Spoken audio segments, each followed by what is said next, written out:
배당 소득 분리 과세를 2027년부터 시행하도록 되어 있습니다. 이제 이게 3년 평균보다 5% 이상 증가해야 된다고 했기 때문에, 그러면 지금 이 안대로 된다면 내년도에 여러분들이 받을 배당을 낮출 유인이 생겨요. 7년에 조금만 올려도 26년은 낮춰버리면 3년 평균이 내려가기 때문에 27년에 조금만 올려도 되는 거죠. 혜택을 받을 수 있는 거죠. 그래서 정부안이 이게 소득세법 개정안이 아니고 조특법이라 그래서 3년 동안 한시적으로만 깎아주겠다는 아닙니다. 27, 28, 29년 요렇게만 3년 동안만 혜택을 주고 그 다음에 없어지는 거예요. 그러면은 사실은 효과가 별로 없을 거다라는 거죠. 왜? 배당에는 하방 경직성이라는 게 있습니다. 배당을 한번 어떤 금액을 주기 시작하면 기업들이 이걸 쉽게 낮추지 못합니다. 3년만 하고 없어진다 그러면 이것 때문에 올리기는 그 다음에도 내리기가 어렵잖아요. 효과가 없는 이유 중에 하나가 될 수 있는 거죠.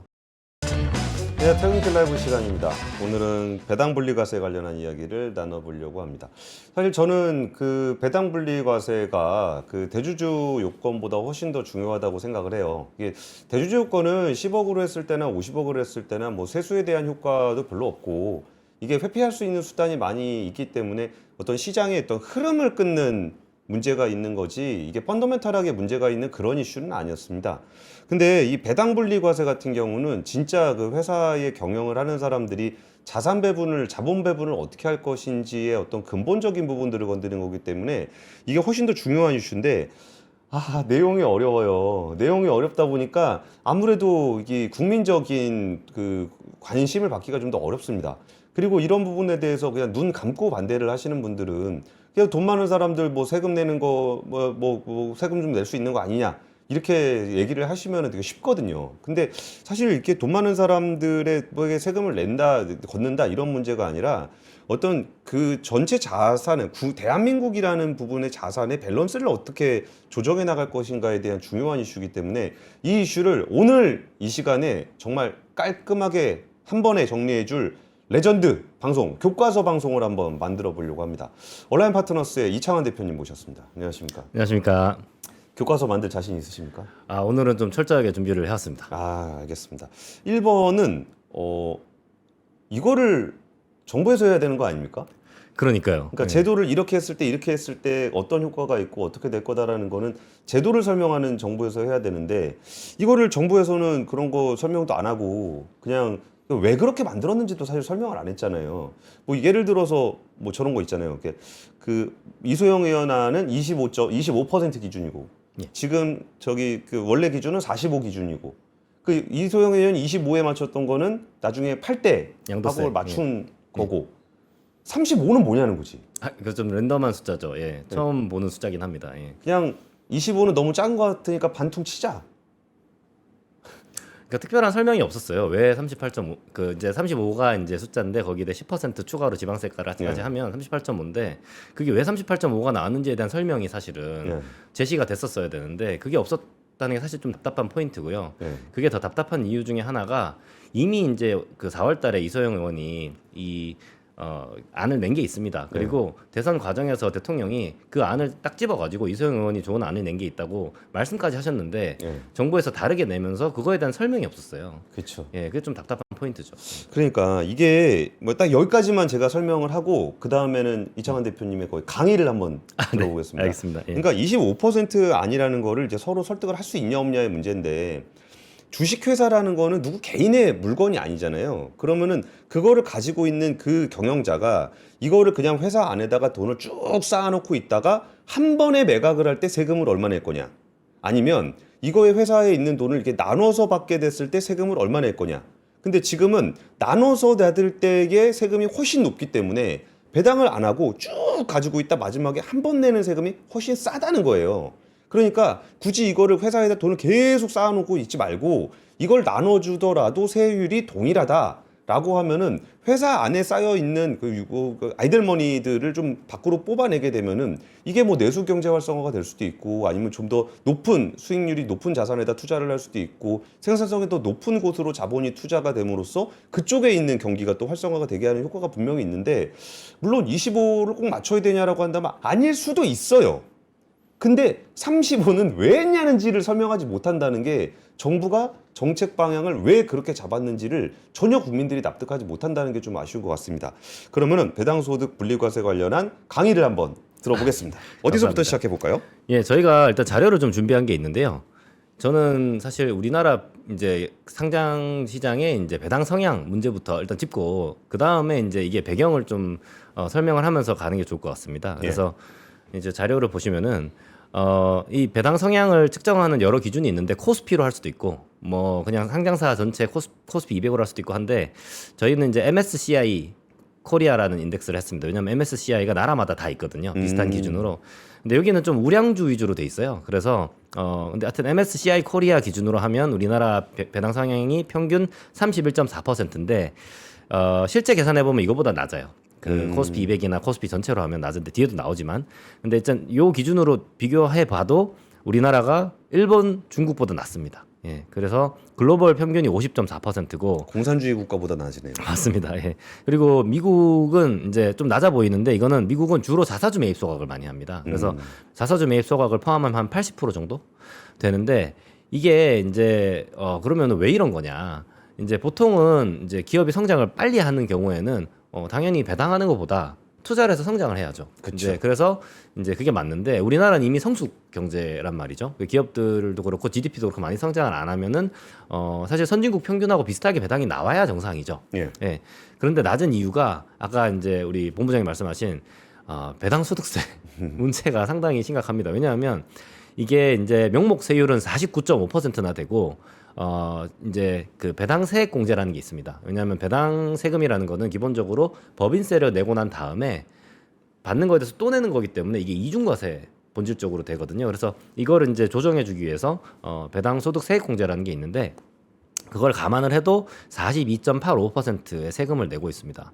근데 뭐 저희가 자료에 뒤에도 있는데 다른 나라는 다 분리과세, 분류과세를 해줍니다. 한 15, 20 많으면 뭐 25. 이 정도에서 다 분리과세를 하기 때문에 그 나라에서는 이런 문제가 별로 없는데 우리나라는 세금이 너무 비싸니까. 그리고 또 다른 문제는 우리나라 상장사들은 상장사라고 하지만 대부분 이 지배주주가 경영을 하고 있고 이분들이 결정을 하는데 이분들이 내는 세금이 굉장히 비싼 거죠. 그러니까 이 두 가지가 결합이 돼서 우리나라는 이게 굉장히 낮은데 이러다 보니까 기업들이 돈을 벌었는데 투자할 데도 없으면서 배당을 안 해요. 그럼 쌓아 놓는 거죠. 예. 그럼 어떻게 돼? ROE라고 하는 게 계속 낮아지죠. 그러니까 우리나라 기업들의 자본 효율성이 낮아지는 거고 국가 경제 이거는 안 좋은 영향이 되는 거고. 그러니까 수익이 안 나는 자산에 계속 돈을 투자하고 있는 거죠. 맞습니다. 배당을 할 수 없으니까 너무 세금이 비싸니까 그냥 무조건 갖고 있어야 되고 아까 본부장님 살짝 말씀하셨는데 그 지배주주 입장에서는 이따 양도소득세라는 거는 또 있잖아요. 그거는 27.5%밖에 안 돼요. 25%에 이제 지방세에서 27.5%밖에 안 되다 보니까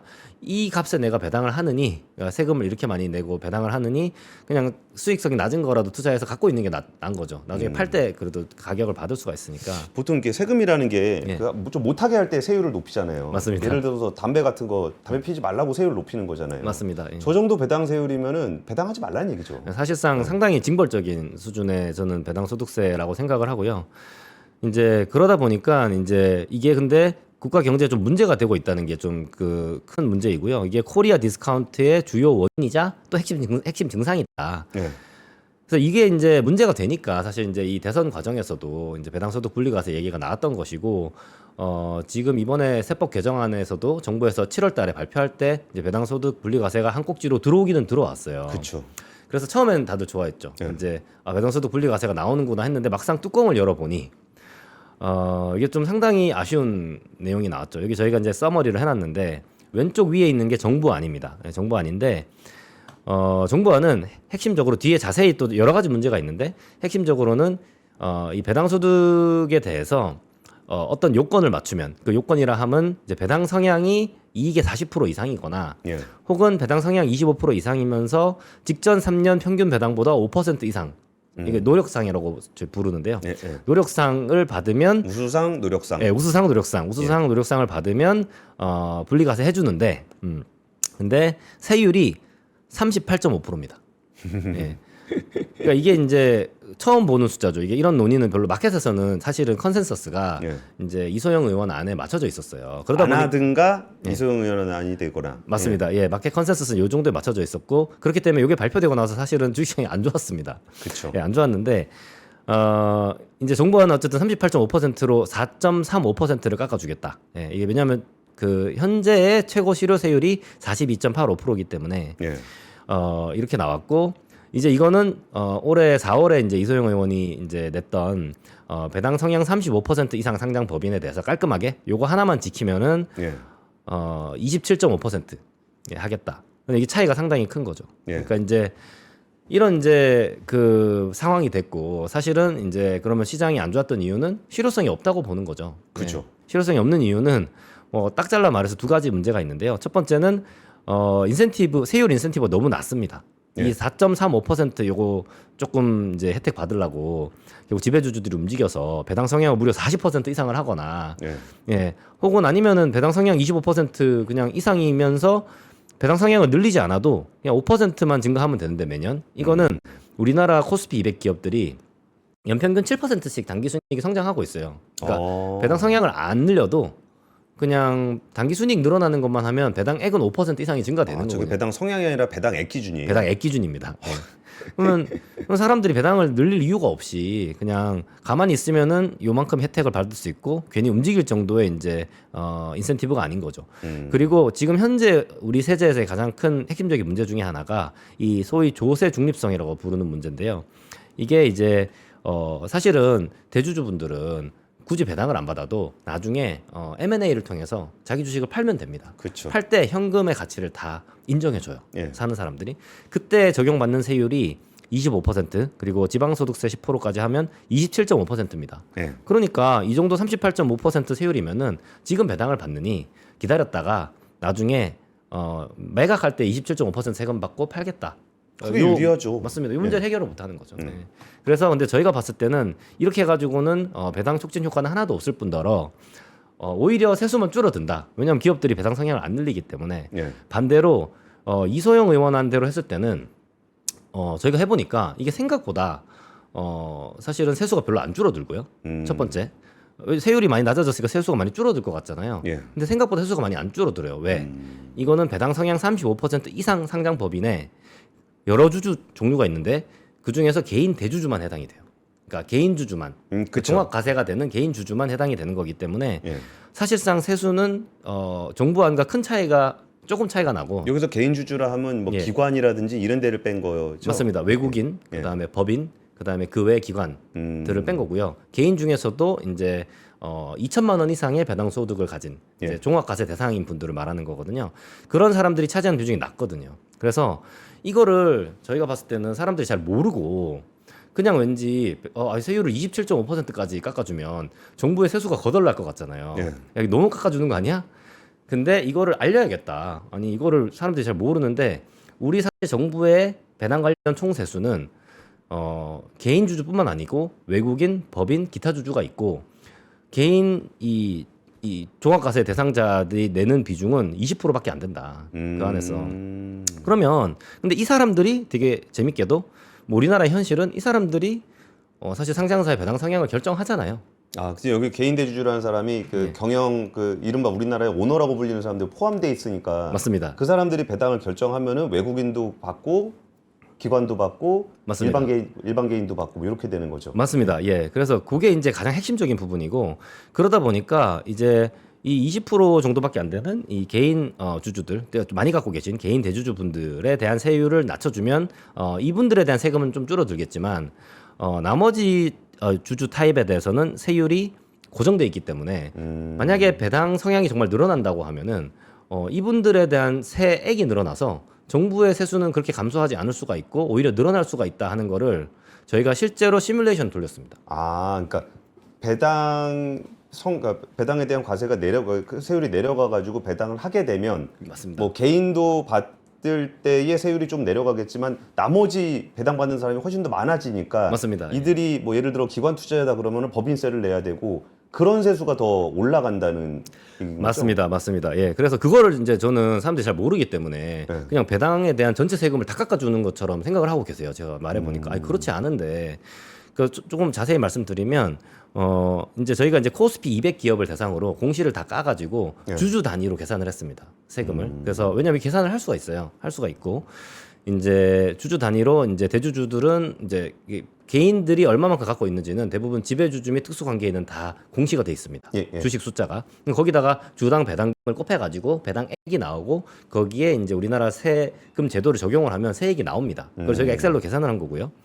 외국인 주주 같은 경우에는 통상적으로 22% 배당금의 22%에 대해서 이거를 원천징수를 합니다. 근데 조세 조약이 만약에 있는 경우에는 예. 10에서 15%의 제한세율이 적용이 돼요. 근데 이제 조세 조약이 예를 들면 미국이다. 웬만한 국가는 다 있고 이제 하다 보니까 이거를 저희가 회계법인하고 다 검토를 했거든요. 평균적으로 한 15% 정도 보시면 된다고 합니다. 그래서 외국인 주주가 우리나라 주식에 상당히 많은 부분을 갖고 있는데 거기에서 15%땡 금액이 전체의 40%나 돼요. 예, 외국인들이 고배당주에 투자를 많이 합니다. 아, 그렇죠. 예, 그러다 보니까 조금 더 비중이 좀 높고요. 그리고 법인 주주들이 있습니다. 왜냐하면 우리가 개인이 직접 갖고 있지 않고 왜 계열사끼리 서로 갖고 있잖아요. 예, 예. 이런 것까지 다 포함해서 법인 주주들이 이것도 공시가 돼 있기 때문에 이제 공시 기준으로 봤을 때 이 법인 주주들은 지분율에 따라서 배당에 대해서 세금을 냅니다. 예, 그래서 뭐 24% 법인세. 지만 뭐 예를 들어 지분율이 일정 이상이 되면 뭐 이중 과세 방지를 위해서 면세를 해줍니다. 그러니까 손익 불산입이라고 그 송금 불산입 뭐 입금 불산입이라고 해가지고 예. 그런 거를 적용을 해서 저희 계산을 했고요. 나머지 주주들은 기타 주주라고 돼 있고 이 사람들이 받는 배당에 대한 세금은 한 30% 정도. 예, 물론 뭐 재단이다. 국민연금이다 이런 거는 다 저희가 발라냈습니다. 이런 사람들 면세거든요. 세금 안 내는 투자자들. 예. 예, 그러고 나면 나머지들은 대부분 15.4%로 원천징수 분리과세됩니다. 예, 그러니까 이제 배당이라는 행위가 일어나게 되면은 예. 지금 제도는 개인 주주에게만 영향을 미치는 건데 예. 이 배당이라는 행위에 영향을 미치는 건 나머지 사람들 또 뭐 다 영향을 외국인, 받는 기관, 거죠. 예. 법인 뭐 이런 예. 거 다 영향을 받는 거니까 맞습니다. 실제로 이 제도가 시행이 됐을 때 네. 배당으로 인해서 생겨나는 세수, 그러니까 이게 이 배당을 분리과세 하냐 안 하냐 그 얘기가 아니라 실제 배당을 했을 때 나타나는 모든 세수를 집계를 하셨다. 맞습니다, 그런 맞습니다. 얘기죠. 예, 왜냐하면 그걸 봐야 되니까 사실 예, 그게 맞지 않습니까? 그래서 이게 보면은 이제 어떻게 되냐 하면 지금 오른쪽에 제가 돌려봤는데 이제 2024년 재무 데이터 기준이고요. 저희가 이제 그 적자 기업은 제외하고 167개 흑자 보는 기업들에 대해서 저희가 당기 순이익 총액으로 그 이분들의 현금 배당 총액을 나눠봤어요. 그랬더니 그게 22.1%예요. 그러니까 배당 성향이 예, 22.1%가 되는 거고 아까 MSCI 코리아랑 다른 부분 이유는 비중이랑 종목 구성이 좀 달라서 그렇습니다. 예. 근데 이제 이거에서 만약에 정부 안대로 한다. 그러니까 사실상 배당 성향 25% 이상 회사들은 다 받을 수가 있습니다. 예. 정부 안대로 하면 배당 성향 25% 이상 기업에 대해서 이게 한 그 84개 정도 돼요. 아까 167개 기업 중에서 84개 정도 되는데 그 대주주들의 개인 대주주들의 세금이 1.09조 원에서 1.02조 원으로 약 700억 정도 줄어듭니다. 예. 700억. 700억이 줄어듭니다. 예. 왜냐면은 나머지 사람들은 영향이 없고요. 700억 줄어든 이유는 아까 4.35%. 예, 예. 예. 그러니까 167개 기업 중에서 절반 정도의 개인 대주주들이 세율이 4.35% 줄어들기 때문에 그게 700억이다. 이렇게 보시면 되고요. 그러면은 이소영 의원 안대로 한다. 이제 35% 배당 성향을 가진 기업들에 대해서 개인 대주주분들이 이제 세율이 만약에 27.5%까지 떨어진다라고 하면 확실히 세율을 인하 폭이 크기 때문에 대상 기업은 54개로 줄어들지만 아까 25% 이상은 84개 정도 되거든요. 근데 35% 이상은 54개로 줄어들지만 이 세금은 더 줄어들죠. 0.95조 원으로 줄어들어요. 9,500억. 예, 9,500억으로. 그러니까 그러면 정부안보다 한 700억 정도 더 줄어드는 세금이 거죠. 줄죠. 예. 그렇지만 생각보다 이게 감소폭이 작지 않나요? 그러니까 700억 차밖에 안 난다는 700억 차밖에 안 난다는 거예요. 세율이 많이 차이 나지만 대신에 이걸 하려면 배당 성향 35% 이상만 주니까 더 받을 수 있는 요건이 더 높은 거죠. 어떻게 보면. 그러다 보니까는 세액 차이는 700억밖에 안 나는 거고 그러면은 이제 여기서 과연 이렇게 했을 때 배당이 안 늘어날 거냐. 배당이 늘어난다는 거죠. 제가 이제 아니 배당을 늘어나라고 하는 거잖아. 맞습니다.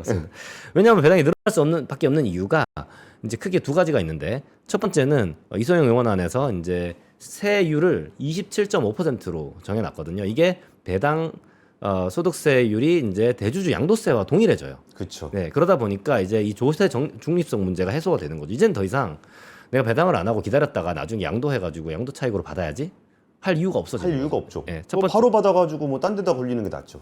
예, 첫 번째 그렇고 두 번째는 이제 그 이 배당에 대한 이거를 혜택을 받을 거면 지금도 평균 20%에서 30% 정도의 단기 순이익을 이미 배당하고 있는 거잖아요. 우리나라 예. 기업들이. 근데 조금만 더 올려서 35%가 되면 세율이 확 줄어들죠. 그렇죠. 그러면은 내가 기왕에 배당을 하는데 지금 단기 순이익이 25에서 30을 하는데 개인 대주주가 있고 하면 당연히 웬만한 기업들은 35% 이상으로 높이를 유인이 있는 거죠. 그리고 주주들도 많이 요구할 것 같아요. 주주들도 아니, 많이 요구하고요. 조금만 더 하시면 되는데. 맞습니다. 그러니까 우리가요 진짜 배당 받고 싶어서 그런 게 아니라요.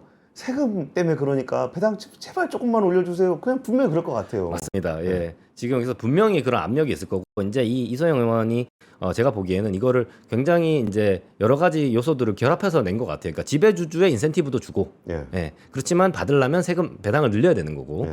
두 번째는 여러 주주의 압력도 생기게끔. 그렇죠. 예, 33%인데 2%만 더 올리자. 네, 배당 성향. 이럴 거잖아요, 당연히. 그리고 이제 그 정도 배당 받으시는 분들은 또 지분율이 조금 있는 분들이니까 맞습니다. 예. 이분들의 압력은 센 거죠. 무시할 수 없죠. 네, 그래서 하여튼 지배주주에 대한 인센티브가 저는 제일 크다고 보는데 그렇게 돼서 배당 성향을 0.6% 포인트만 늘려 보면 예.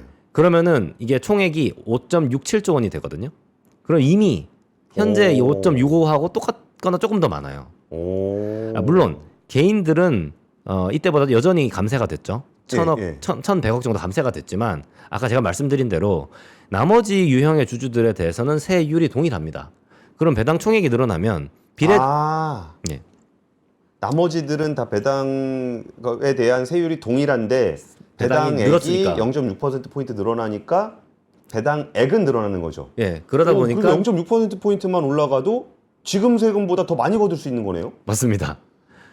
그러니까 이게 지금 리스크. 근데 저는 이 정도로 그칠 것 같지가 않고 네. 만약에 이 이성영 원안이 통과가 되면은 거의 35%까지 많이 올라올 거라고 저는 생각을 해요. 아까 여러 가지 이유로 35% 이상으로 간다고 저는 생각하는데 장기적으로는. 근데 이게 0.6% 포인트만 증가한다고 믿을 수 있다면, 예. 예, 우리 뭐 여러 가지 정부에 계신 분들이나 아니 근데 0.6% 포인트도 안 늘어날 거다라고 생각하면은 이거 정책 왜 합니까? 이거 배당 늘리려고 하는 정책이잖아요. 근데 맞습니다. 배당이 예. 안 늘어날 거라고 생각하면 이 정책을 뭐하러 하는 거죠? 맞습니다. 그래서 저는 좀 안타까워요. 저는 이제 아마도 이제 이 정부에서는 사실 이 자료가 더 자세한 게 다 있거든요. 국세청 신고 자료가 있고요. 더 정확한 계산을 할 수 있고 제가 알기로 세수 효과 분석을 이미 한 걸로 알고 있고요. 근데 여기까지만 한 것 같아요. 그러니까 배당 성향이 바뀌지 않는 범위 내에서의 이제 다양한 안에서의 세수가 얼마만큼 감소할 거냐까지만 추계를 했다고 제가 알고 있고 예. 그렇게 되면 당연히 좀 더 적게 세액이 이제 줄어드는 방향으로 가게 될 수도 있을 것 같아요. 그렇지만 그러니까 세금만 줄어들지 세금으로 인한 정책 효과는 그냥 없다는 거잖아요. 그러니까 그거에 대해서는 뭐 누가 보장해 줄 수 있는 게 아니니까 이제라고 생각하신 거 아닌가 저는 싶고요. 아니 보장은 자기들이 해야지 누가 그걸 보장을 해줘? 아니 정부의 책임자들이 정책을 하는데 그 정책 효과가 나타날 거라고 생각하고서 정책을 해야지 정책이 안 나타날 거라고 생각하고 정책을 한다는 거는 정말 이해하기 어려운 일이네요. 네, 그래서 뭐 만약에 이제 그렇다고 하면 좀 아쉽고요. 제가 봤을 때 왜냐하면 계산을 해보면 조금만 늘려도 배당 총액이 세수가 줄어들지 않는 걸로 나오기 때문에 그래서 이제 그 이재명 대통령이 이제 기자회견 할 때 취임 100일 기념으로 그때 시뮬레이션 얘기를 하셨거든요. 이 배당 관련해 갖고는 말씀하신 게 일단은 주식시장 활성화가 제일 첫 번째고 예. 다만 이제 세수 축소가 좀 최소화되는 범위 내에서 배당을 가장 많이 할 수 있는 방향으로 하겠다라고 했는데 예. 이제 지금 정부와는 정부의 시뮬레이션 그러니까 아까 1차 효과라고 부르는 거기까지를 보고 지금 한 것 같고 그렇지만 이게 그 시뮬레이션이 진실이 아닐 수 있으니 이제 만약에 또 다른 뭐 국가적인 뭐 여러 의견이 있다면 아니 저거는 시뮬레이션이 아니라 더하기 빼기잖아요. 정부 아니 시뮬레이션이라는 거는 일단 뭐 시나리오 1, 2, 3이 있고 이렇게 변할 수 있고 저렇게 변할 수 있고 이거는 일반 기업에서도 다 하는 건데 정부가 정책을 하면서 정책 효과는 없을 거라고 전제한 시나리오 한 개를 그냥 두고 얘기를 한다라는 거는 네. 이건 너무 게으른 거라고 생각합니다. 예, 저 좀 하여튼 아쉽고요. 그래서 다만 다행히도 이제 국회에서 지금 조세 소위에서 논의가 되고 있는 단계고 9, 10, 11월 이제 한 2달 반 정도 남았는데 그 기간 동안에 이제 국민 여론을 취합을 해갖고 이게 최종 결정이 될 것 같고 대통령도 입법 과정에서 얼마든지 교정할 수 있다라고 말씀하셨습니다. 그리고 그렇죠. 이후에 지금 주가가 3,400을 넘어가고 있죠. 네. 그러니까 그거에 대한 기대가 많이 있는 것 같고. 근데 예. 이런 거 하면은 그 지수가 오르는 게 예. 일단 뭐 주식이야 뭐 오를 때도 있고 내릴 때도 있고 변수가 이런저런 변수들이 많이 있잖아요. 예. 그래서 이게 뭐 주식 시장에 직접적으로 영향을 있다라고 단정적으로 얘기하기는 좀 어렵겠지만 그 투자자들의 반응이 있잖아요. 예. 이 부분을 통해서 기대를 하느냐. 예. 근데 그 중에서도 사실 우리나라 밸류업에 제일 관심 많은 사람들은 오히려 한국 사람들보다 외국인들 같거든요. 맞습니다. 근데 이제 그쪽 예. 분들도 좀 만나시잖아요. 예. 그 외국인들은 이런 정책들에 대해서 좀 관심도가 좀 어때요? 굉장히 관심이 많고요. 아마 정말 거의 최근 한 10년, 20년 내로 아마 우리나라 시장에 가장 그 관심이 많은 시기 아닌가 싶습니다. 저희도 이제 외국인 투자자 되게 많이 만나고 있는데요. 일단 상법 개정 1차적으로 된 거에 대해서 굉장히 긍정적으로 생각하고 있습니다. 예. 그리고 이제 이 배당소득 분리과세 부분이 제대로 입법이 된다고 하면 정말 많은 투자금이 유치가 될 것 같고요. 국가적으로. 그렇게 되면은 진짜 코스피 지수에도 굉장히 긍정적인 영향이 있을 것 같습니다. 그 다음 한번 살펴볼까요? 이게 거래대금 관련한 얘기인가 봐요. 맞습니다. 제가 이제 사실 그 하나만 보고 둘을 못 본다 이런 말을 좀 듣고 싶지가 않은 게 네. 사실은 증시 관련 세금은 배당 소득세만 있는 게 아니거든요. 그렇죠. 사실은 이 증권 거래세가 굉장히 큽니다. 사실은. 그래서 이게 이제 제가 봤을 때는 지금도 지금 코스피 3,400 가면서 하루에 30조 넘게 거래되고 있습니다. 예. 거래대금이. 근데 요번에 그 세법 개정안에서 증권 거래세를 0.15%에서 0.2%로 올렸거든요. 예. 이게 되게 작은 금액 같지만은 우리나라 그 거래대금 되게 크기 때문에 예. 이게 더 커지면은 거래세 수입이 되게 늘어나요. 예.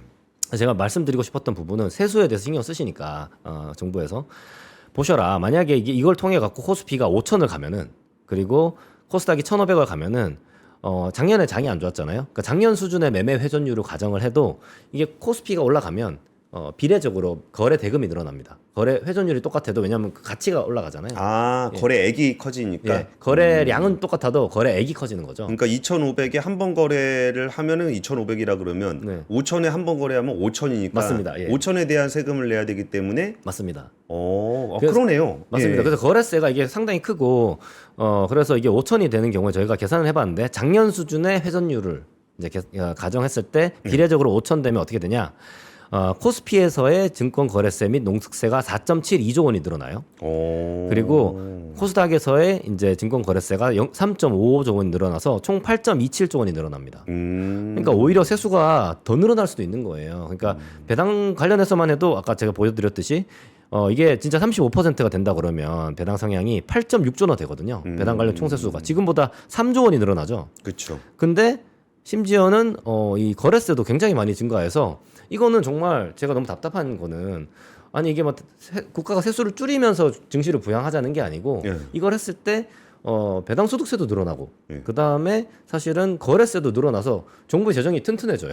그렇죠. 그러면 이거를 왜 안 하냐 이거죠. 그 거래량 코스피가 5천 갈 거라고 누가 보장해라고 얘기하면은 그걸 만들어야 되시는 분들이라는 얘기를 또 반복될 수밖에 없고 지금 제가 댓글창을 보다가 이게 좀 이 부분에 반대하는 사람들의 주장은 이제 부자들한테 세금 줄여주면 어떡하는 거냐 뭐 이런 뭐 기업들에 있는 돈 빼가지고 부자들한테 세금 줄여주면 어떻게 하느냐 요 생각이라고 주로들 얘기해요. 근데 예. 그러니까 그 회사가 번 돈을 여러 주주한테 나눠주지 말고 이거 주식 있는 놈들은 부자니까 부자들한테 세금 깎아주지 말고 그래서 배당을 안 하면 그 대주주 혼자 다 먹으라는 얘기거든요. 맞습니다. 그러니까 이게 그 돈이 어디로 가는지를 보시면 회사 안에 있으면 대주주가 그냥 알아서 그냥 쌓아놓고 있는 겁니다. 나중에 뭐 상속을 하든 뭐 할 때. 맞습니다. 근데 이거를 풀면 부자한테 풀리든 뭐 가난한 사람한테 풀리든 뭐 쓸 수도 있고 안 쓸 수도 있지만 그냥 갖다 쟁여놓는 것보다는 훨씬 우리나라 전체 경제에는 도움이 된다는 거죠. 맞습니다. 이게 사실 대주주 지배주주들은 배당을 할 유인이 별로 없습니다. 여전히. 그러니까 배당보다 더 나은 방법은 급여를 받거나 내부 거래를 하거나 뭐 여러 가지 방법으로 비례적이지 않은 방법으로 사적 이익을 가져갈 수가 있어요. 버카로 비싼 거 먹거나. 그렇기 때문에 사실 배당이 그래도 그나마 가장 평등하게 비례적으로 사람들이 혜택을 볼 수 있는 방법이고 그렇기 때문에 배당을 활성화시키려고 하는 게 1번이 있고요. 우리가 뭐 이 부자들 뭐 배당 세금 덜 내게 해줘서 이뻐가지고 그러자는 얘기가 아니잖아요. 그렇죠. 두 번째는 사실은 이제 이 사회적으로 지금 머니 무브라는 게 굉장히 큰 화두입니다. 이게 사실 부동산에 너무 자금이 많이 묶여 있고 주식 시장이 지금 망가져 있는 상태인데 이거를 생산적인 분야로 돈이 가게 하려면은 이거를 자꾸 징벌적으로 뭐 지배주주한테 뭐 세금 많이 매겨야지 부자니까 이렇게 해가지고는 그게 되지가 않고 우리나라의 현실적인 구조상 이분들이 어쨌든 실질적으로 배당 상향 결정을 하거든요. 그러니까 저는 뭐 상법 개정 등을 통해서 거버넌스도 개선을 해야 되고 다만 이런 부분도 세계적인 사례를 비교했을 때 우리나라가 좀 특이한 것도 맞거든요. 저희가 외국 사례도 넣어놨는데 한번 외국 사례도 한번 같이 설명해 주시죠. 그래서 이거를 좀 그렇게 해야 된다라는 입장이고요. 그러니까 예를 들면 우리 미국 얘기 많이 하지 않습니까? 미국은 배당 소득에 대해서 15에서 20%로 분리과세합니다. 이 적격 배당이라고 하는 건 뭐냐면은 배당 나길 60일 전부터 그 직전까지의 120일 기간 동안에 60일 이상 초과하여 보유하면 적격 배당이 돼요. 그러니까 조금 그래도 장기 보유를 해야 되죠. 그렇지만 뭐 그게 엄청 긴 기간은 아니고 이렇게 되면은 15에서 20%로 분리과세가 되니까. 근데 분리과세를 해주는 이유는 뭐예요? 이 사실은 배당이라고 하는 거가 사실 자본이라는 게 그 노동에 의한 근로소득이라든지 이런 거는 사실은 좀 이렇게 뭐 어디 외국으로 갑자기 가서 회피하거나 이런 게 좀 쉽지 않지 않습니까? 그렇지만 자본이라는 거는 이동이 되게 쉽지 않습니까? 그러니까 이거를 아무리 우리는 세금 많이 매기면 좋지만 너무 이게 배당에 대해서 세금을 많이 하게 되면은 이게 사실은 자본이 흘러나가 버리는 거죠. 사실은 이제 증시를 육성하고 자본이 이제 유입되도록 하기 위해서 장기 투자에 대해서 이렇게 분리과세 혜택을 준다라고 저는 보이고요. 그게 다른 나라도 다 유사합니다. 사실은 뭐 이제 우리나라가 되게 비슷한 이제 면이 많은 대만이 주가 지수는 훨씬 높거든요. PBR도 훨씬 높고 세금 쪽으로 앞서 있습니다. 이제 이분들도 분리과세 28%입니다. 마침 그 이소영 의원이나 뭐 김현정 의원이 얘기한 27.5% 거의 비슷하고 비슷하네요. 종합과세도 있긴 하지만 선택해서 분리과세를 받을 수 있기 때문에 이제 고율의 종합과세 대상인 사람들은 28% 하면 되는 것이고요. 그렇겠네요. 일본도 지분율 3% 미만의 상장 주식을 갖고 있으면 분리과세가 되는데 일본은 지배주주가 별로 없습니다. 일본 상장 기업들은 어차피 다 분산 소유 기업이기 때문에 대부분의 주주들이 분리과세 혜택을 받을 수가 있다라고 보시면 되고 뭐 독일하고 프랑스도 이제 분리과세가 있고 프랑스는 좀 낮고 독일은 좀 높은데 그래도 우리나라보다 낮고요. 종합과세 중에 택일은 하는데 만약에 종합과세를 하게 되면 배당 소득의 60%만 과세 소득으로 포함을 해요. 사실상 세율이 45가 아니고 45 곱하기 0.6입니다. 64, 24, 25% 정도 비슷하네요. 분리과세 근데 뭐 택일로 해놨으니까 그거보다 높으면은 그냥 분리과세 받겠죠. 맞습니다. 그래서 이렇게 되고 있기 때문에 아니 그 자본은 국가 경쟁이지 않습니까? 국가 간에 자유롭게 흘러다닐 수 있는 게 자본이기 때문에 우리나라만 이렇게 해놓는다고 해서 이게 우리가 사실 혜택을 볼 수 있는 게 별로 없고요. 지금은 이제 좀 결정을 할 때가 된 게 아닌가 싶습니다. 그러게요. 이게 사실 예전에 그냥 세제 만들 때는 뭐 그냥 필요에 의해서 만들었긴 하겠지만 이게 사실 자본이 이렇게 이동하고 이제 자본시장에 대한 수준이 많이 높아졌을 때는 또 그에 맞는 제도가 필요한데 그게 자본이 바보가 아니잖아요. 그럼 여기서 뭐 부자 자본은 뭐 또 바보고 뭐 가난한 자본은 똑똑하고 뭐 이런 거 아니잖아요. 맞습니다. 그러니까 이게 잘 흘러가게끔 만들어줘야 되는 거지. 너는 부자니까 이거 해, 너는 가난하니까 이거 해라고 하면은 그 돈이 어차피 알아서 다 뒤섞이게 마련인 것 같아요. 맞습니다. 그리고 이 부분도 좀 인상적입니다. 이게 국가 경제 선순환 구조 확립. 그러니까 사실은 이게 저는 우리나라 그 경제 전체의 이제 그 자본의 그 평균 수익률을 높여야 된다라고 저는 생각을 하는데 지금 이제 배당 관련해서 지배주주들에 대한 이제 세율이 너무 높다 보니까 기업들이 자본을 다 움켜쥐고 있습니다. 그래서 이거를 사실 이제 요번에 이렇게 양도소득세 수준으로 비슷하게 만들어주면 이 자본이 이제 사실은 흘러나가서 소비와 이제 투자로 연결될 수 있다라고 보고 있고요. 이제 특히 이제 이게 투자자들이 돈을 받으면 그 돈을 예를 들면 ROE가 더 높은 뭐 신성장 AI라든지 뭐 이런 사업에 새롭게 투자할 수가 있고 그러면 자본시장을 통해서 이 자본이 이제 많이 이제 움직여갈 수 있는 거죠. 다른 곳으로. 그러면은 사실 우리가 굳이 막 국가 자본 뭐 예산을 들여갖고 이렇게 투자를 해주는 것도 좋지만 자본시장에서 자본이 이게 선순환이 돼서 저성장 기업에서 고성장 기업으로 돈이 가고 소비로도 돈이 흘러가고 이렇게 되면은 그리고 코스피도 올라갈 거 아닙니까? 이게 제대로 되면 그러면 또 이게 부의 효과로 인해서 이제 사람들이 이제 자신의 자산이 많아지니까 내수 소비도 진작이 되고 네. 이게 기업 이익의 증대로도 연결이 되고 이렇게 선순환 구조로 갈 수가 있다. 그리고 저 뒤에 이제 저희가 그 정부안의 좀 다른 문제들에 대해서도 저희가 정리를 해놨거든요. 예, 예. 그것도 조금 말씀을 좀 드리고 싶은데 예. 이제 이 사실 이 정부안에서 좀 세부 요인들을 보면 좀 문제가 많이 있는 부분이 있습니다. 첫 번째는 아까 이제 이 조세 중립성 문제는 제가 아까 말씀을 드린 것 같고 예, 예. 이 배당 소득 분리 과세를 2027년부터 시행하도록 돼 있습니다. 예. 근데 아까 그 노력상에 대해서 이제 이게 3년 평균보다 5% 이상 증가해야 된다고 했기 때문에 예. 그러면 지금 이 안대로 된다면 내년도에 여러분들이 받을 배당을 낮출 유인이 생겨요. 아, 낮춘 다음에 나중에 한 번에 올리면 되니까. 그렇죠. 27년에 조금만 올려도 26년은 낮춰버리면 3년 평균이 내려가기 때문에 27년에 조금만 올려도 되는 거죠. 혜택을 받을 수 있는 거죠. 그래서 이게 굉장히 큰 문제고 이거를 사실은 좀 걱정이 된다. 두 번째는 이렇게까지 할까요? 근데 이제 이 기업들이 사실은 일부 기업들은 좀 영향을 받을 기업들이 있을 수도 있을 것 같거든요. 예. 두 번째는 그 가장 중요한 부분인데 정부안이 이게 소득세법 개정안이 아니고 조특법이라 그래서 3년 동안 한시적으로만 깎아주겠다는 아닙니다. 아, 그러니까 27, 28, 29년 요렇게만 3년 동안만 혜택을 주고 그 다음에 없어지는 거예요. 아우 도대체 왜 그러는 거야? 참. 그러면은 사실은 효과가 별로 없을 거다라는 거죠. 왜?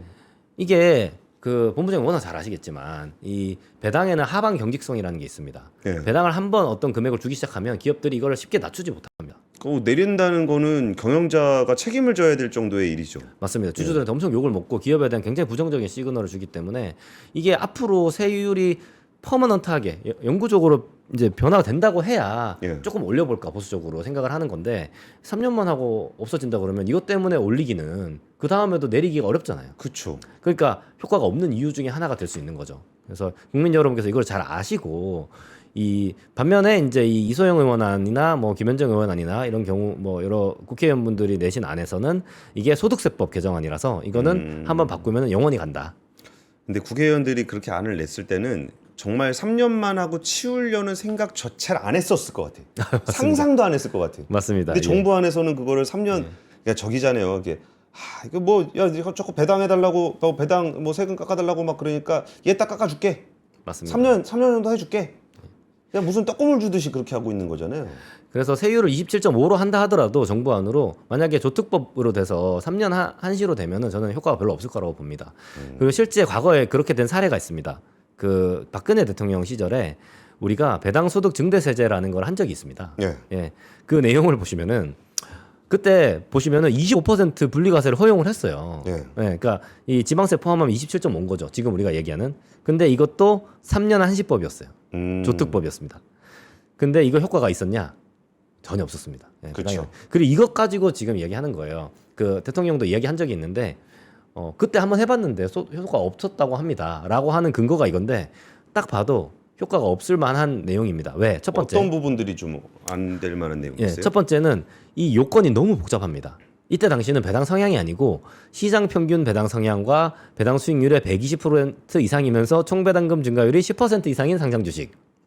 일단 뭔 말인지 뭔 말인지 모르겠잖아요. 네, 네. 이게 직관적이질 않아요. 직관적이지 않으니까 단순해야 되는데 이게 일단 이거 맞추기 힘들죠. 이거 다 맞춰야 되는 거거든요. 혹은 시장 평균 배당 성향, 배당 수익률의 50% 이상이면서 총 배당금 증가율이 30% 이상인 상장 주식. 뭔 말인지 모르겠다. 예, 그러니까 저도 이게 자본시장 용어에 꽤나 익숙한 사람인데 예, 그러니까 그러니까 이게 딱 보면은 대충 머릿속에 그럼 2주식 사야지 뭐 2주식에 해당되겠지 뭐 요 정도의 기업에 해당되겠지라는 부분들이 좀 있어야 되는데 저걸 보면은 당사자도 내가 거기에 해당되는지 모를 것 같아요. 몰라요. 왜냐하면 일단 시장 평균 배당 수익률이라고 하면 배당 성향은 그렇다고 쳐요. 배당 성향은 이제 단기 순이익에서 배당이 차지하는 비중이잖아요. 그러니까 그거는 그렇다 치는데 시장 평균 배당 수익률은 이건 배당 수익률은 주가가 이제 왔다 갔다 하기 때문에 그냥 계속 변하잖아요. 변하는 거예요. 그래서 이거 알 수가 없고 남들이 어떻게 하는지를 내가 예측할 수 없기 때문에 이거를 맞추기가 힘든 거예요. 그러니까 요건이 되기가 힘들었던 거죠.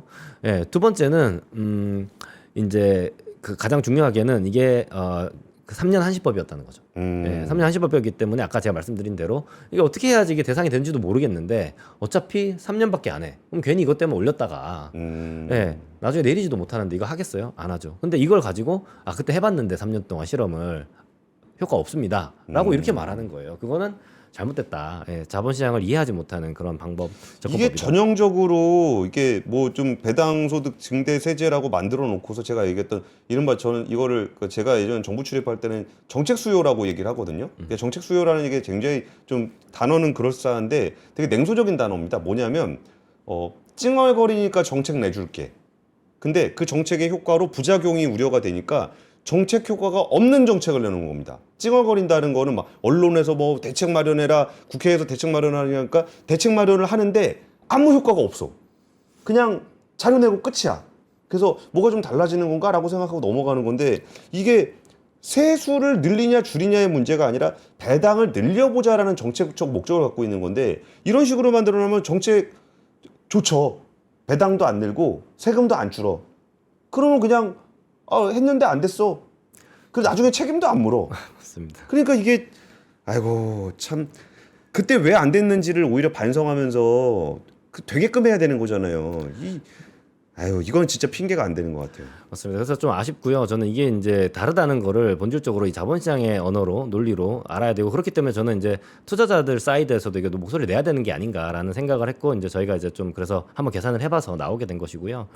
이게 이제 이번 기회가 사실 되게 중요한 기회고 대통령도 좀 전향적인 입장을 발표를 했고 좋은 또 안이 나와 있고 국회에서 여당 안들이고 이렇기 때문에 사실은 이제 이게 이번에 이제 제대로 안 되면은 다음 기회가 언제 올지 사실 모릅니다. 그러니까 이게 정책이라는 거는 그 정책을 만들어서 되는 게 아니고 그 정책에 따라서 국민들이 움직여야 그 정책이 시행이 되거든요. 그래가지고 좀 유능한 관료분들하고 같이 얘기해 보면은 정책에는 홍보가 그 포함되어 있습니다. 그러니까 정책을 우리가 만들었다고 되는 게 아니라 홍보를 통해서 국민들한테 얘기를 해주고 그러면 이 정책을 했을 때 이런 식으로 움직이는 것이 나에게 유리하구나 라고 생각이 돼서 국민들이 이렇게 움직여야 정책이 완성이 되는 거거든요.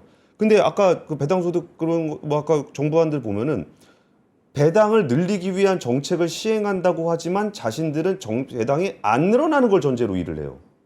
그래서 세수도 별로 안 줄어. 그러면 아무 일도 안 한 거잖아요. 맞습니다. 그러니까 이게 이런 식으로 하진 않았으면 좋겠어요. 그러니까 하지 말든가. 그냥 아예 우리나라는 배당 어차피 안 늘리는 나라니까 의미 없습니다. 하지 말든가. 근데 할 거면 진짜 국민들이 딱 봤을 때 이거는 이대로 따라가는 게 맞겠다. 했을 때 가는 거죠. 근데 거기서 이제 3년 있다 안 할 건데요. 그럼 3년 후에 어떻게 될 거 모른다 그러면 공무원들한테 물어보면은 그럼 그때 가서 또 추가로 논의해 보겠습니다. 그럼 못 하죠. 맞습니다. 그러니까 이제 자본시장이 저는 충분히 좀 성숙해진 것 같은 게 지금 저희가 이제 여러 투자자들 이야기해 보면은 그냥 원래 당연히 주식 투자자 입장에서는 요건 같은 거 다 필요 없고 무조건 세율 최대한 깎아줘. 보통 이렇게 요구할 수도 있잖아요. 예. 근데 의외로 그렇지가 않고 이제 정부 세수에 대해서도 생각을 하고 하면서 이게 이제 그런 그 여러 생각들이 있는데 이 이소영 의원안에 대해서 그리고 뭐 다른 안들이 많이 나와 있긴 하지만 좋은 안들이 많고 이게 이제 이렇게 나와서 좀 얘기할 수 있는 이유는 이게 정부 세수에도 어쨌든 도움이 된다라고 보는 그렇죠. 거거든요. 예. 예. 그래서 이런 경우에서는 정말 이제 여러 좀 성숙된 그런 이제 자본시장의 목소리로서 이게 사실 좀 이번에 좀 논의가 국회에서 잘 됐으면 좋겠고 이게 이제 이런 아까 이제 그 채팅에도 나왔는데 이제 이거는 뭐 지배주주 아니면 부자 감세 이게 약간 좀 조세 정의 이런 논리로 이제 좀 그냥 무조건 안 돼라고 하는 분들이 여전히 있는 것 같아요. 네. 근데 이게 좀 큰 그림을 봐야 되고 이게 사실 그러니까 정의롭게 대주주 다 먹으라는 얘기잖아요. 그러니까 맞습니다. 예. 정의로운 거 좋다니까요. 근데 거기서 주식 투자자들에게 세금을 깎아주는 게 좀 싫어. 그것까지는 오케이. 근데 그 결과가 그냥 그 대주주가 회사에다 돈 그냥 싸놓고 있다가 나중에 아들 물려주는 데 쓰는 결과예요. 이게 동전의 양면같이 붙어 있는 문제란 말이죠. 그래서 그 부분들은 좀 감정적으로 그렇게 생각하실 수 있을지 모르겠지만 이거를 정책을 하시는 입장에서는 그 분들에게도 그 설득을 해야 되는 거고 이게 좀 더 우리나라가 좋은 방향으로 가는 겁니다 하는 거고 그리고 정책을 할 때는 진짜 우와 해야 움직입니다. 긴가민가 하면은 안 해요. 맞습니다. 안 하면 정책 효과가 안 나타나고 아까 정부가 추계한 대로 안 하니까 배당도 안 하고 세율만 낮춰서 결과적으로 세금이 줄어드는 거를 자기들이 자초하는 걸 수도 있어요. 그러니까 오히려 배당을 늘리는 게 유리합니다 라는 것들을 딱 봐도 배당 늘리는 게 유리하네? 그러면 배당해야 되겠다? 그럼 배당을 받아보니까 배당 성향이 늘어나니까 배당액이 늘어나고 배당액이 늘어나니까 세금이 늘어나네? 이거는 정말 ABC의 문제라고 생각이 좀 듭니다. 예. 그리고 시간이 좀 남았는데 네네. 우리 배당 얘기 좀 계속 할까요? 아니면은 예. 기업 거버넌스나 뭐 상법 개정이나 뭐 최근에 있었던 일련의 동향에 대한 얘기를 좀 더 해보면 어떨까요? 예, 요 마무리하면서 마지막 한 페이지만 제가 좀 말씀을 드리고 싶은데요. 예. 이제 요 내용인데요. 그러니까 저희가 이제 여기 숫자 나온 것들이 이제 저희는 코스피 200 기업을 대상으로 했습니다. 근데 이제 그 전체 상장사는 2,500개가 되거든요. 그러니까 이제 다만 그러면은 2,500개를 왜 다 안 했냐 하면 이게 너무 이제 엑셀이 커져요. 사실 하기 힘들고 다만 코스피 200만 해도 이게 전체 상장사 당기순이익의 90% 이상을 차지하기 때문에 만약에 대략의 감을 잡고 싶으시면 여기 곱하기 1.1 정도를 해보시면 그 정도 규모다라고 생각해 보시면 될 것 같고요. 두 번째는 이게 국세청 신고 자료로 저희가 한 게 아니고 공시 자료를 했기 때문에 개인들 중에서 지분이 공시되지 않는 주주들이 있습니다. 그러니까 즉 지배주주 및 특수관계인이 아닌. 근데 이제 이런 분들 중에 종합과세 대상인 경우가 간혹 있어요. 예, 보통 2천만 원 밑으로 맞춰놓거나 아니면은 뭐 최소화하려고 보통 하시는데, 근데 이제 이분들은 이제 어쨌든 간에 이걸 최소화하기 위한 포트폴리오를 구성하기 때문에 그 규모가 별로 크지 않을 거라고 보고 저희는 일단 15.4% 원천 징수로 처리해놨다는 부분. 근데 이제 그렇다 하더라도 이제 아까 그 정부안하고 이소영 의원안을 비교해 보면 이게 배당 소득 3억 원 이상에 대한 세율만 달라요. 예. 나머지는 22% 똑같기 때문에 상대 비교 분석에는 별 영향이 없다. 그래서 이거가 이제 방향적으로 결국에는 배당 성향을 조금만 늘려도 세수가 늘어난다는 거 분석하기에는 저희는 충분하다라고 좀 보고 있습니다. 예.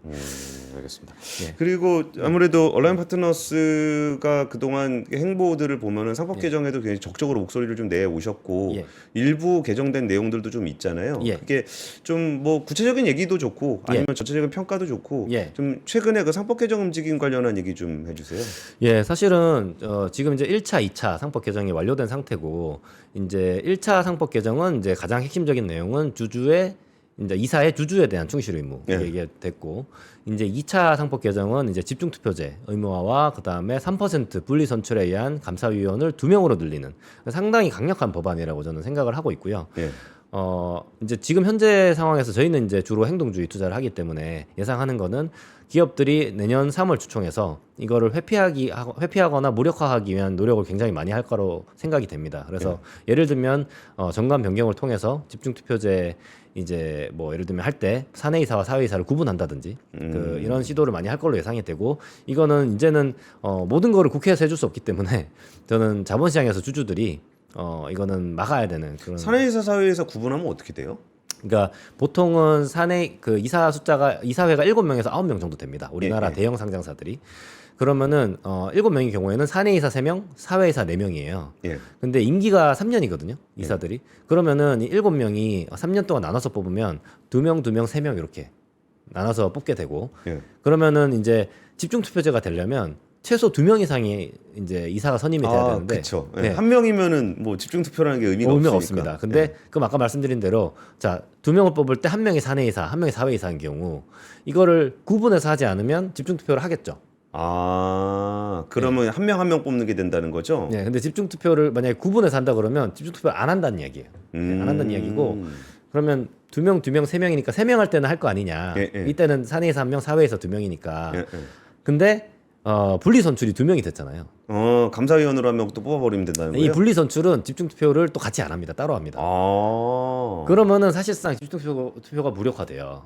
그래서 아마도 그런 시도를 많이 할 것 같고 이거는 근데 사실은 주총 표결에서 막아야 돼요. 그럼 뻘짓거리 하지 말라고 충실임 넣는 건데. 그렇지만 이사들이 여전히 이제 그 지배주주에게 이제 포획되어 있는 상태이기 때문에 이런 시도를 할 것이고 저희가 이제 물론 저희뿐만 아니라 많은 주주들이 이제 노력을 하겠지만 이런 부분들에 대해서 이제 자본시장에서 다 감시를 해줘야 된다라고 저는 보고 있고요.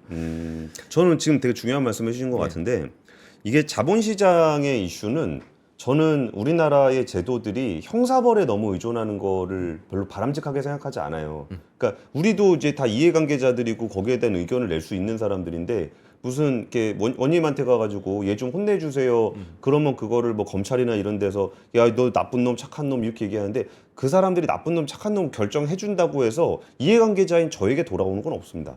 저는 이 사람과 정당하게 이익을 배분받겠다고 하는 거지 저 사람 나쁜 놈이야라고 인정받는 것만으로는 효과가 없어요. 그래서 오히려 이런 제도들이 좀 만들어진다고 하더라도 말씀하셨던 대로 이렇게 주주총회에서 적극적으로 자기 의견 피력하고 이 부분에 대해서 내 이익이 되지 않는 부분이 있다면 거기에 대해서 의견을 내야 됩니다. 이게 예를 들어서 내가 아파트 저 집을 샀는데 내 집을 누가 막 때려 부시고 있으면은 못 부시게 막아야 되잖아요. 그런 것처럼 자기가 의견을 내야 되는 부분들이 투자 문화 개선에도 좀 저는 투자 문화 개선도 굉장히 필요하다고 좀 보고 있습니다. 예, 저도 정말 100% 공감하고요. 사실은 이제 우리나라의 자본시장의 이제 문화와 역량이 상당히 빠르게 이제 올라가고 있고, 이 사실은 이게 기업인들 입장에서도 이 형사로 처벌이 좀 과하다라고 하는 부분들이 많이 있습니다, 사실은. 그래서 이게 사실 이제는 자본시장에서 사실은 그 투자자와 기업과 간에 서로 감시를 하고 견제를 할 수 있는 그런 방향으로 좀 가야 되는 게 저도 맞다고 보고, 다행히 이 부분에 대해서도 사실 상법 개정이라든지 통해 갖고 이제 경제 형벌 합리화 TF라는 게 만들어져서 하고 있는 걸로 알고 있습니다. 다만 이제 이게 우리나라에서는 민사를 통해서 주주가 회사를 소송하거나 이사회에 대해서 소송을 할 때 이게 상당히 어렵게 돼 있습니다. 그래서 이게 같이 가야 됩니다. 그러니까 형사 처벌에 대한 좀 범위를 줄이고 없애고 하는 그 할 때 이제 꼭 필요한 게 첫 번째는 이제 그 증거 개시 제도라고 해서 디스커버리. 그러니까 이 주주들이 사실은 증거를 찾을 수가 없어요. 그렇죠. 회사 안에 있는데 증거가. 미국에서는 민사 소송을 한 다음에 그 사실은 그게 원래 민사 소송이 효과가 없는 이유 중에 하나 시간이 오래 걸리거든요. 우리나라에서도 지금 주주 대표 소송하면 거의 뭐 5년 7년 걸린다고 해요. 그리고 증권 집단 소송은 10년 걸린다고 합니다. 사실상 6심제여 가지고 그 증권 소송이 대상이 되는지가 3심까지 하고 그다음에 이제 집단 소송도 3심을 하기 때문에 이제 근데 미국에서는 이게 끝까지 안 가고 그 디스커버리를 하는 와중에 결정적인 증거를 찾거나 하면 거기서 합의를 한다고 해요. 그쵸. 그렇게 되면 사실 민사를 통해서 많이 해소할 수가 있고 그분들은 돈으로 막는 거죠. 어떻게 보면 기업들은 이제 그렇게 되는 거지만 대신 감옥은 안 가도 되고. 예, 이제 이런 부분들이 같이 돼야 되고. 그러니까 동업자끼리 뭐 한 건데 동업하는데 한 사람이 슈킹을 했다. 그럼 그 돈을 받아내는 게 중요한 거지. 맞습니다. 뭐 이 사람 나쁜 놈이니까 감옥 보내주세요. 저 사람 감옥 간다고 나한테 돈 주나? 결국은 뭐 이 사람이 뭐 증거 발견하게 되면은 다시 나의 정당한 이익에 대해서 배분을 해주는 게 어쩌면 되게 상식적인 문제인 것 같아요. 맞습니다. 그리고 오히려 진짜 이제 그냥 감옥 가서 뭐 몸으로 때우지 이렇게 생각하는 사람이 있을 수가 있어요. 이게 잘못하면 이게 돈으로 만약에 몇백억 몇천억을 내야 되면은 그게 더 실효성이 있을 수 있습니다. 그래서 그런 부분도 좀 필요한 것 같습니다. 알겠습니다. 그리고 이제 남은 제도가 뭐 자사주 소각 같은 게 좀 남았는데 제도적인 부분들은 거의 그동안 좀 거버넌스 쪽에서 얘기했던 부분들이 상당히 많이 개선이 됐죠. 예, 사실은 지금 이제 이제 이번에 거버넌스 포럼에서 이제 저도 이제 회원으로 활동하고 있는데 7가지 제언을 원래 새 정부 출범할 때 했었고 그 중에서 이제 컸던 부분이 주주 충실 의무, 그다음에 뭐 집중 투표제 이런 부분들이 이제 들어온 거거든요. 다만 이제 그 대통령 공약에도 들어가 있는 이 자사주 소각 의무화 이게 지금 아직 입법이 안 된 상태고 국회에서 지금 논의를 하고 있는데 제가 지지난주에 그 토론회도 갔다 왔는데 하여튼 아직까지는 안이 하나로 모아지지는 않은 것 같아요. 이게 이제 의무 소각을 시킬 건지 그리고 이제 아니면은 이제 처분에 대해서 좀 제한을 할 것인지 이런 논의가 있는 걸로 알고 있지만 공약에도 있는 부분이기 때문에 뭐 하기는 할 거라고 저는 보고 있고요. 예. 근데 이제 시기의 문제, 그다음에 내용의 문제인 것 같습니다. 저도 자사주 소각은 뭐 사실 당연히 해야 되는 이론적으로 너무 당연히 해야 되는 건데 근데 너무 속된 말로 지랄 맞게 해놨더만요. 그러니까 자사주는 사실 자기 주식이 아니라 회사 주식인데 모든 주주들의 자산인데 자기가 이용하게끔 하는 게 어느 정도를 넘어서서 이거를 하지 않으면 본인이 유지가 안 될 정도까지 해놓으면 어떡해. 맞습니다. 그러니까 어느 정도까지 하면서 자기한테 조금 도움되는 정도로 하면은 좀 무리해서 좀 뭐 어떻게 정리해갖고 하면 되겠는데 아예 그냥 그거에 의존해서 있는 기업들이 있어가지고 하루아침에 하라 그러면 진짜 결사반대를 하긴 할 거예요. 맞습니다. 근데 이제 지금 시급하게 어쨌든 빨리 해야 되는 게 이미 말이 나왔는데 지금 시간이 좀 걸리고 있다 보니까 지금 사실 자사주 많이 갖고 있는 기업들이 다 지금 이비 발행하고 맞아요, 맞아요. 기관사채. 그래서 한 몇 달 더 지나면은 웬만한 기업들은 자사주 다 처분하고 끝났을 것 같아요. 그래서 제가 봤을 때 할 거면은 빨리 해야 된다. 예, 그런 생각이 듭니다. 알겠습니다. 사실 기업 거버넌스 분위기 정말 많이 달라졌죠. 예전에 맞습니다. 예. 초기 언제부터 관심이 있으셨어요? 저는 사실은 이제 그 원래 이제 제가 온라인 파트너스 하기 전에 이제 KKR이라고 하는 이제 그 사모펀드 다녔었는데 네. 그때부터 이제 사실 대주주분들도 많이 상대하고 기업들 상대하다 보면 이거 누구나 사실 상대해 보면 느낄 수 있는 문제거든요. 예, 관심 많이 갖고 있었는데 이렇게 빨리 좀 그래도 좀 최근에 변화가 있었잖아요. 예. 그래서 좀 신기하긴 합니다. 예. 그리고 외국인들 입장에서 그 전 거버넌스는 예. 정말 이해하기 힘들지 않아요? 거버넌스가 없다고 봐야죠. 예, 없었죠. 사실 거의. 예. 아니, 그러니까 우리나라가 예를 들어서 뭐 러시아라든지 이런 데 거버넌스 보면은 뭐 이런 나라가 다 있어 싶은데 예. 외국인들 보기에는 그런 부분들이 분명히 좀 많이 있었을 것 같다는 생각이 좀 들고요. 이번에 그 배당과 관련한 부분들도 이게 소유권과 관련한 문제입니다. 회사라는 곳에 있는 그 돈을 어떻게 흐르게 할 것인가에 대한 문제이기 때문에 이건 단지 그 배당을 조금 더 하냐 덜 하냐 여기에 세금을 좀 더 내냐 덜 내냐 이런 관점이 아니라 진짜 자본시장의 자본이 어느 쪽으로 흘러가도록 정책을 설계할 것인가에 대한 되게 중요한 문제이기 때문에 이 대주주 그 양도세 문제보다는 조금 어렵긴 합니다. 근데 오늘 이창환 대표님 설명해 주신 얘기 들어보면은 뭐 그렇게 어렵지도 않아요. 맞습니다. 그냥 예. 잘 모르겠으면 그것만 기억하시면 됩니다. 그냥 세금 조금 줄여줘도 세금 더 늘어난다. 라는 것만 기억하면 될 것 같습니다. 퇴근길 라이브 여기까지 하겠습니다. 감사합니다. 감사합니다.